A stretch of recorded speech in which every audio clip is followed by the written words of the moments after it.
Chapter 31. Jacob heard that Laban's sons were saying, Jacob has taken everything our father owned and has gained all this wealth from what belonged to our father. And Jacob noticed that Laban's attitude toward him was not what it had been. Then the Lord said to Jacob, Go back to the land of your fathers and to your relatives, and I will be with you. So Jacob sent word to Rachel and Leah to come out to the fields where his flocks were. He said to them, I see that your father's attitude toward me is not what it was before.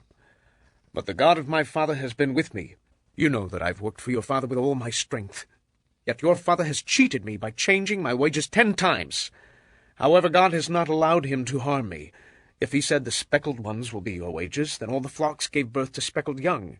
And if he said the streaked ones will be your wages, then all the flocks bore streaked young. So God has taken away your father's livestock, and has given them to me. In breeding season I once had a dream in which I looked up, and saw that the male goats mating with the flock were streaked, speckled, or spotted. The angel of God said to me in the dream, Jacob. I answered, Here I am. And he said, Look up, and see that all the male goats mating with the flock are streaked, speckled, or spotted, for I have seen all that Laban has been doing to you. I am the God of Bethel, where you anointed a pillar, and where you made a vow to me. Now leave this land at once, and go back to your native land. Then Rachel and Leah replied, Do we still have any share in the inheritance of our father's estate? Does he not regard us as foreigners? Not only has he sold us, but he has used up what was paid for us. Surely all the wealth that God took away from our father belongs to us and our children. So do whatever God has told you. Then Jacob put his children and his wives on camels, and he drove all his livestock ahead of him, along with all the goods he had accumulated in Padan Aram, to go to his father Isaac in the land of Canaan. When Laban had gone to shear his sheep, Rachel stole her father's household gods. Moreover, Jacob deceived Laban the Aramean by not telling him he was running away. So he fled with all he had, and crossing the river, he headed for the hill country of Gilead. On the 3rd day, Laban was told that Jacob had fled, taking his relatives with him. He pursued Jacob for 7 days and caught up with him in the hill country of Gilead. Then God came to Laban the Aramean in a dream at night and said to him, Be careful not to say anything to Jacob, either good or bad. Jacob had pitched his tent in the hill country of Gilead when Laban overtook him, and Laban and his relatives camped there too. Then Laban said to Jacob, What have you done? You've deceived me, and you've carried off my daughters like captives in war. Why did you run off secretly and deceive me? Why didn't you tell me so I could send you away with joy and singing to the music of tambourines and harps? You didn't even let me kiss my grandchildren and my daughters goodbye. You have done a foolish thing. I have the power to harm you. But last night the God of your father said to me, Be careful not to say anything to Jacob, either good or bad. Now you have gone off because you longed to return to your father's house. But why did you steal my gods?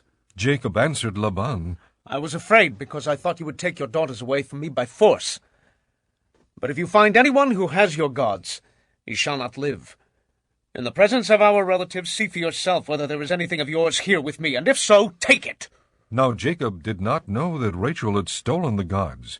So Laban went into Jacob's tent and into Leah's tent and into the tent of the 2 maidservants, but he found nothing. After he came out of Leah's tent, he entered Rachel's tent. Now Rachel had taken the household gods and put them inside her camel's saddle and was sitting on them. Laban searched through everything in the tent but found nothing. Rachel said to her father, Don't be angry, my lord, that I cannot stand up in your presence. I'm having my period. So he searched but could not find the household gods. Jacob was angry and took Laban to task. What is my crime? He asked Laban. What sin have I committed that you hunt me down? Now that you have searched through all my goods, what have you found that belongs to your household? Put it here in front of your relatives and mine, and let them judge between the 2 of us. I have been with you for 20 years now. Your sheep and goats have not miscarried, nor have I eaten rams from your flocks. I did not bring you animals torn by wild beasts. I bore the loss myself. And you demanded payment from me for whatever was stolen by day or night. This was my situation. The heat consumed me in the daytime and the cold at night, and sleep fled from my eyes. It was like this for the 20 years I was in your household. I worked for you 14 years for your 2 daughters and 6 years for your flocks, and you changed my wages 10 times. If the God of my father, the God of Abraham and the fear of Isaac, had not been with me, you would surely have sent me away empty-handed.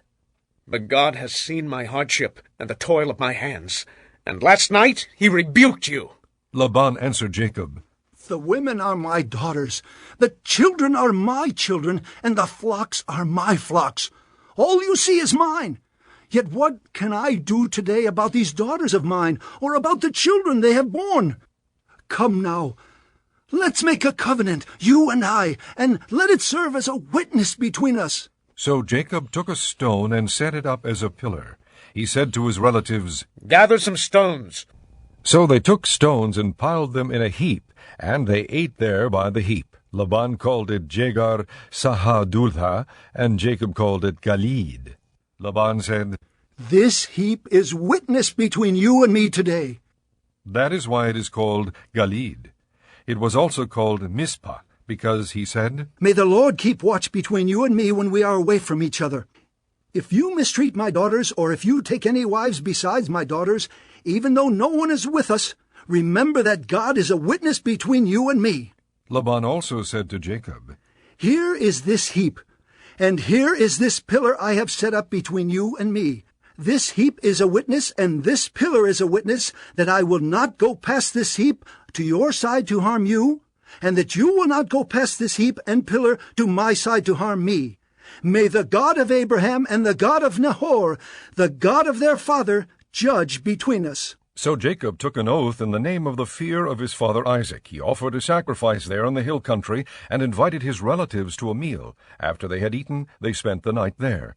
Early the next morning Laban kissed his grandchildren and his daughters, and blessed them. Then he left and returned home.